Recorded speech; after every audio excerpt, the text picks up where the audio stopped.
I've been living in this orphanage for as long as I can remember, but the warden always said I'd get adopted by someone special, and I believed that.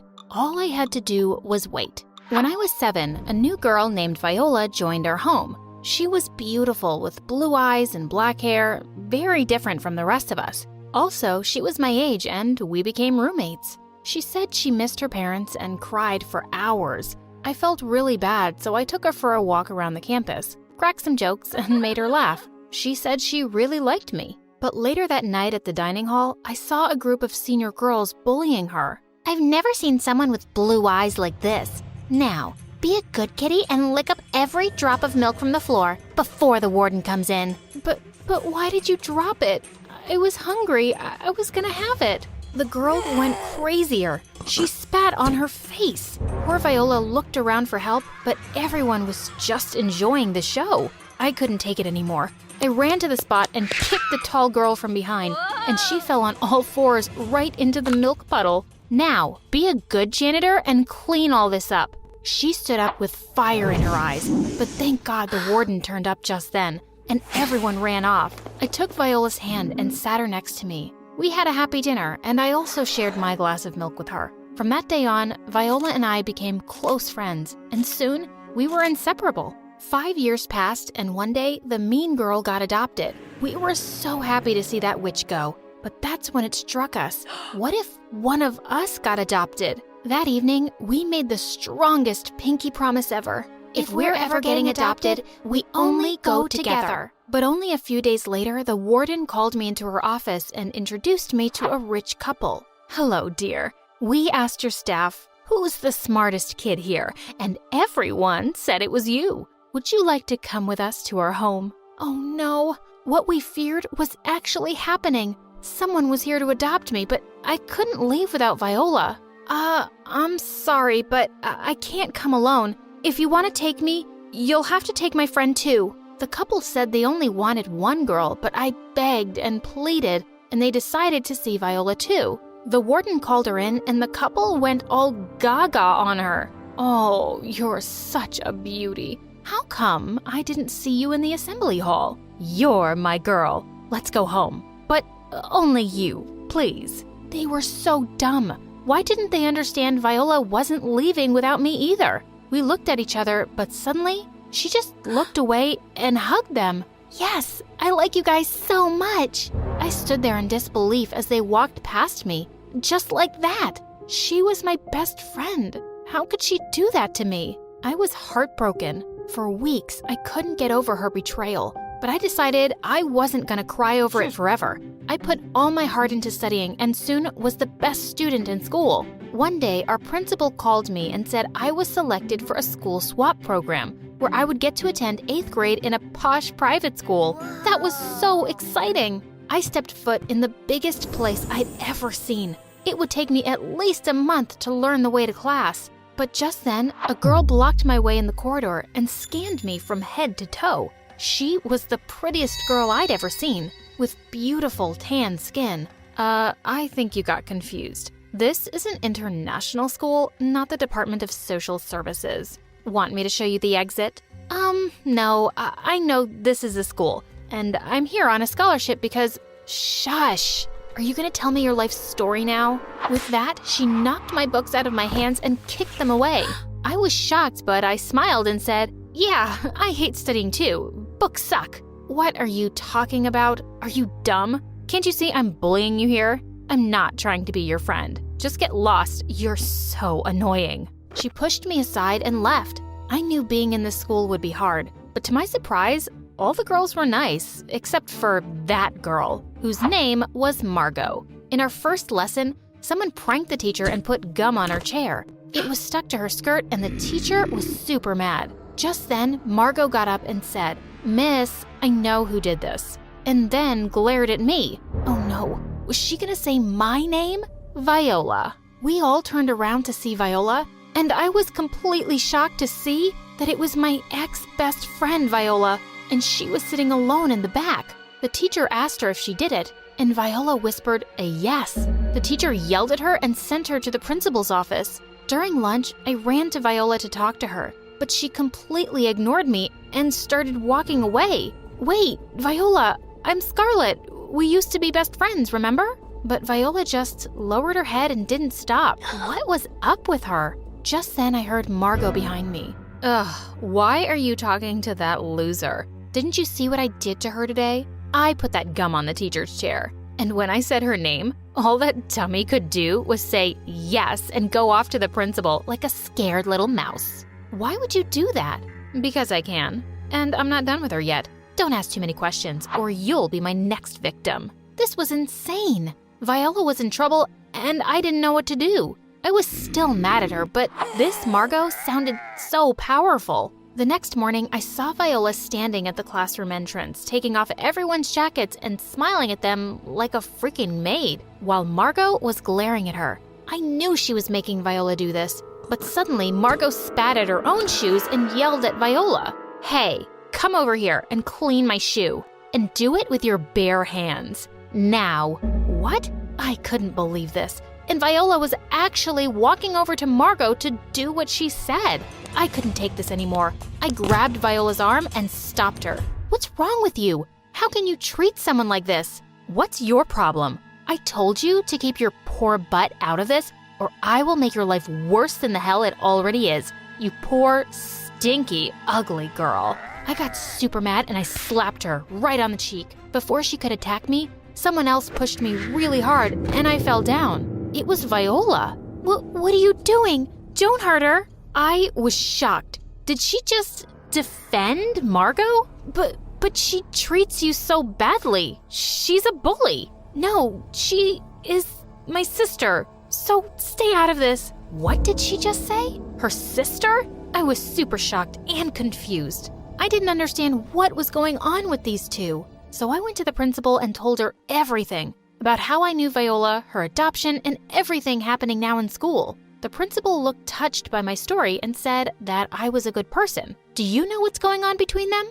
Viola and Margot are both adopted. Margot was adopted first because her parents wanted a beautiful girl. But after some time, her horrible parents thought that Margot wasn't a smart kid and decided to adopt a smart girl. I guess that's when they came to the orphanage and chose you first. But being the shallow people that they are, they chose Viola for her looks. When Margot found out, she went insane, and she's been treating Viola poorly ever since. But can't you do something, ma'am, to punish Margot? Believe me, I've tried. When the other students told me how Viola was being bullied, I talked to their parents. I even threatened to expel Margot if she continued. But Viola came to me later and begged me not to do anything. She said it would only make her life worse. I couldn't believe what I just heard. All this time, I thought Viola was living her best life without me, but she'd actually been suffering, and she was too scared to stand up to that terrible Margot. I tried to stand up for Viola and defend her, but she would always tell me to leave them alone. I felt so helpless. But over time, my friendship with the principal became deeper, and I'd go to her office almost every day to talk. Then one day, the principal suddenly said, "Scarlet, there's something I want to talk to you about.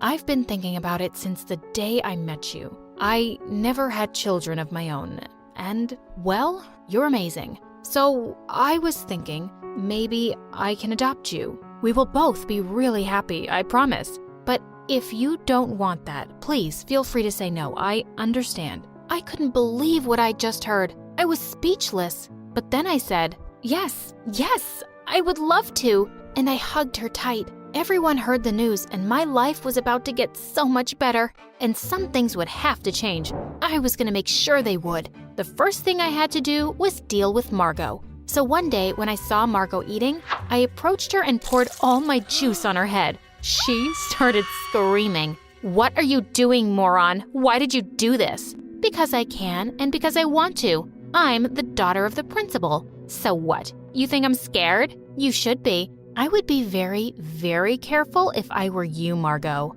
With a warm smile, I extended my hand to Viola. This time, she took it, and we both left, leaving Margot in shock. I finally had the chance to talk to Viola alone. The first thing she did was cry so much. "Oh, Scarlet, I've missed you so much. I never stopped thinking about you, and I made a mistake when I left you back in the orphanage.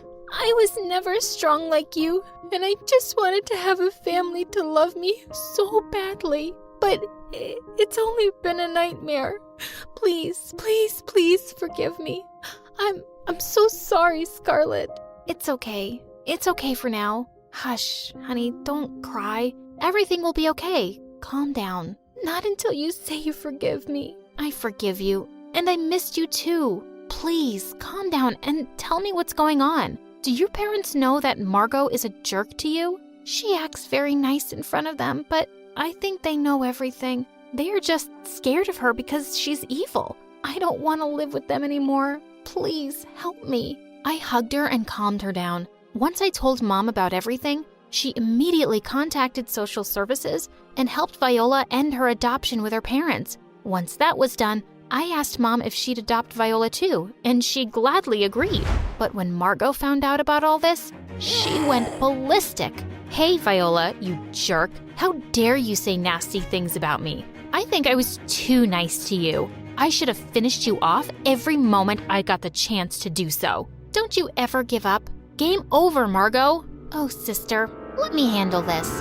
And with that, Viola punched Margot in the face. Don't you ever come near me again. And I have some good news for you. You're a psycho, and the court said that you will need therapy. So go get that and fix your ways. Your parents are already thinking of sending you to some horrible orphanage. And for the first time, I saw Margot looking scared. She got up and ran away. I looked at Viola and said, I love you, my soulmate. I love you too. And we hugged. Hi, I'm Sophia from Romania, and I'm here to tell you something you probably aren't aware of. Each one of you has the power to change people, even the jerk ones. But before I continue, like and subscribe because My Story Animated will give $1,000 to one lucky person who subscribes in the next 7 days. Tell your friends, your sister, brother, and mom to subscribe now. People in my little town thought that I was the cutest girl with red hair, and they completely doted on me.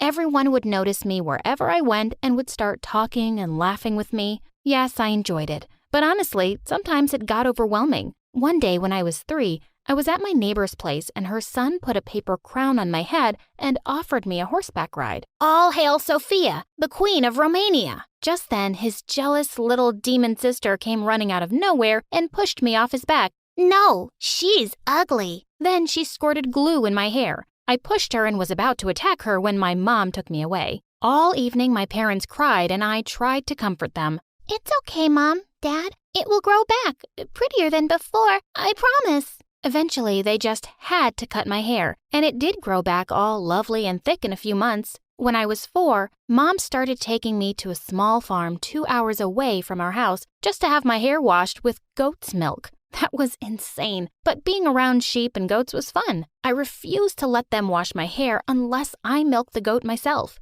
It took me 4 hours though, but I did what I enjoyed. Dad's favorite thing was to spend every evening brushing out my shiny curls as we sat around the fireplace, but I only agreed if he read me stories. One day, Dad sent my picture for a modeling job, and I got accepted. I told my parents that I was only 5 and I had a childhood I wanted to enjoy. They promised the job wouldn't affect anything, and it would make them proud and happy. So I agreed. And just like that, I started modeling for the following years. By the time I was in 9th grade, I was a pretty popular hair model for all sorts of shampoos and hair products. But I never enjoyed having makeup slapped on my face and posing in front of a camera. One day, I was determined to tell my parents that I was done. But then, Dad got off the phone with my agent, saying that there was an audition for the role of the Little Mermaid. Mom, Dad, I'm just done with all this. Please, just let me live the life I want, not the one you want. With that, I stormed off to my room.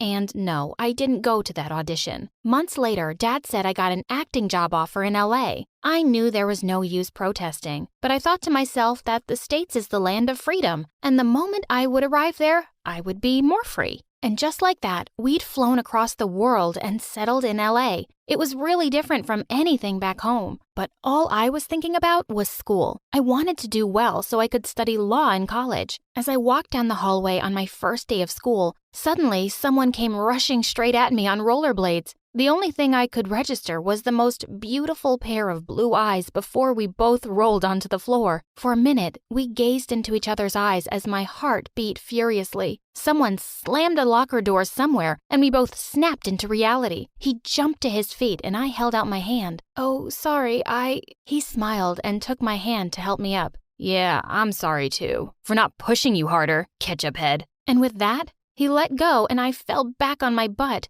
He just smirked and skated away.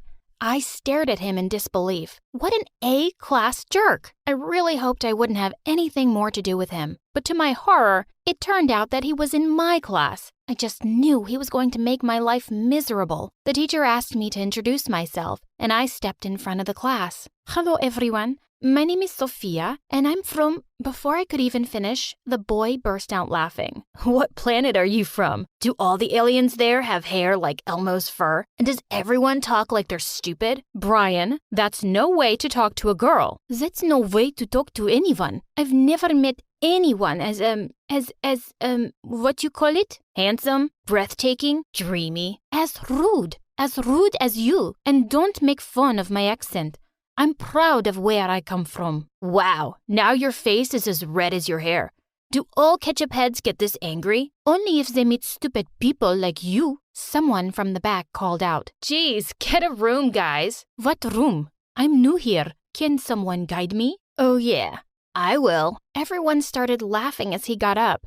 I didn't really understand what was so funny, but the teacher was banging on the table to make everyone quiet. "Brian, that's enough. You'll be staying back for detention today. Tell me something new." The teacher glared at him, but decided to ignore him for the rest of the lesson. Later at lunch, I found out from all the girls that Brian was the bratty son of some rich businessman, and he was just always getting into trouble. But even the principal doesn't really say anything because his parents are big donors. I'd be a bit worried if I was you. You seem to be his next target. I'm not scared of some stupid jerk boy. Just then, Brian walked over to my table with a blonde girl and said, "Here, a new friend. She speaks like a robot, but not like a ketchup head. Maybe more like a mustard head. Listen, I have to be honest here. You guys do have a beautiful accent. See, I can be nice. How about a kiss?" I felt my temper flaring up again and rose from the bench to punch his face. But before I could attack him, he turned around to leave, and I decided to let it go. The next day, I walked into the classroom for the chemistry lesson to find no one was there. It turned out that it had been shifted to the lab, and I was 15 minutes late by the time I finally found it. "Ah, Sophia, you must be the new student.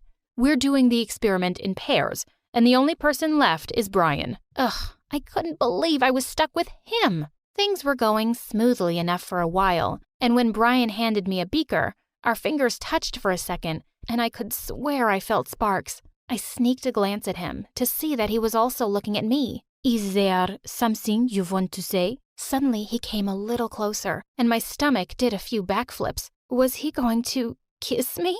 I was just wondering, why do you breathe like a dragon? I can hear your nose whistling. Ugh! "Well, I can hear your face joking, so I guess we are even." And with that, I stormed off to the teacher with my lab results. I was just done experimenting with this boy. For the next 2 years of high school, he kept being a jerk to me. He would call me names all the time or pull stupid pranks. I knew he was just trying to get a reaction out of me, and the best way to deal with bullies like him was to pretend he didn't exist. One day when I was in the library, holding my head over a really puzzling math question, someone suddenly pulled my notebook away. "What are you crying over, Tomato Queen? Your sappy diary?" "Dear diary, Brian is so mean to me." "Give me back my notebook.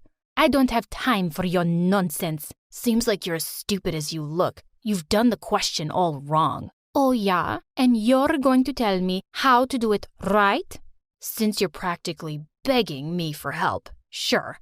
I can't say no to a damsel in distress." And with that, he just sat down and started scribbling away furiously in my notebook. A minute later, he threw the pen down. "And that's how it's done. Give me that." "Wait, what? That's actually the right answer." I stared at his smug face in complete shock.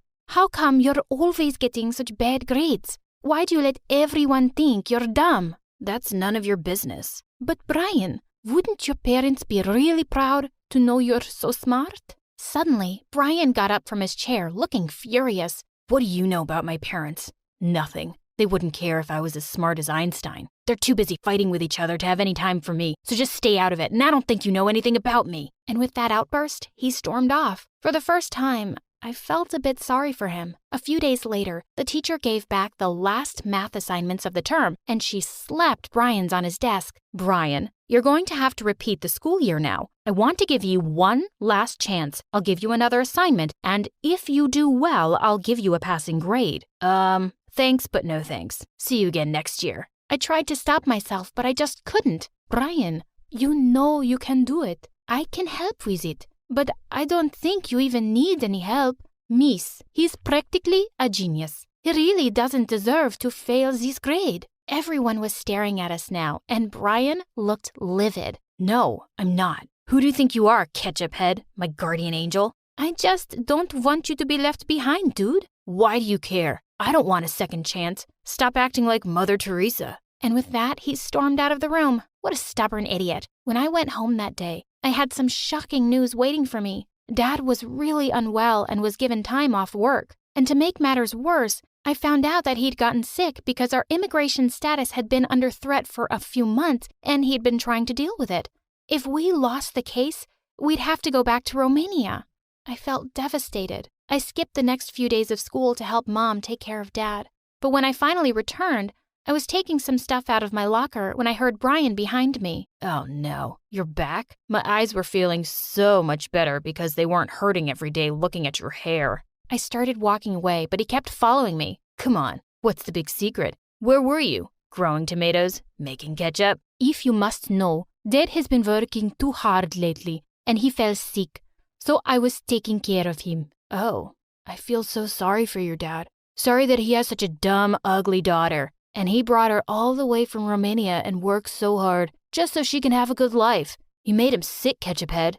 You make me sick too, actually. He'd really stepped on a nerve, and I snapped. I turned around and gave him a hard slap. You're just a spoiled, ungrateful brat who's been given everything in this world, and you just want to waste it and make others miserable. To think I ever felt sorry for you.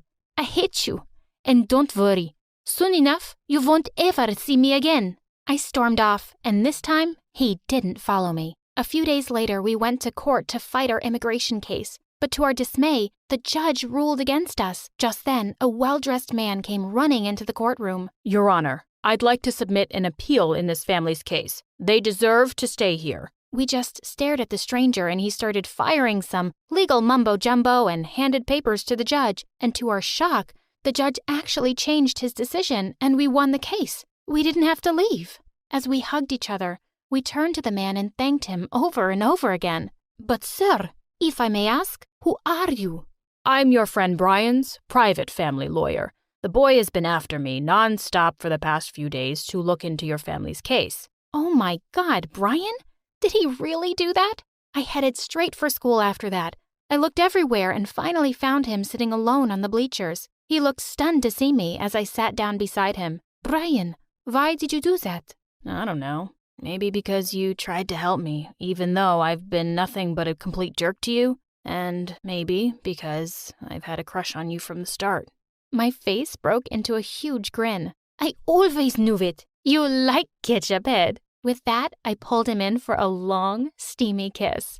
So I have been living in LA for a good long time. I've become a lawyer and mostly deal with people's immigration cases because I want to help others like me. Oh, and I'm married to Brian now, and we have a beautiful daughter, Leah. I'm teaching her both English and Romanian because learning different languages makes you smarter and changes the way you think.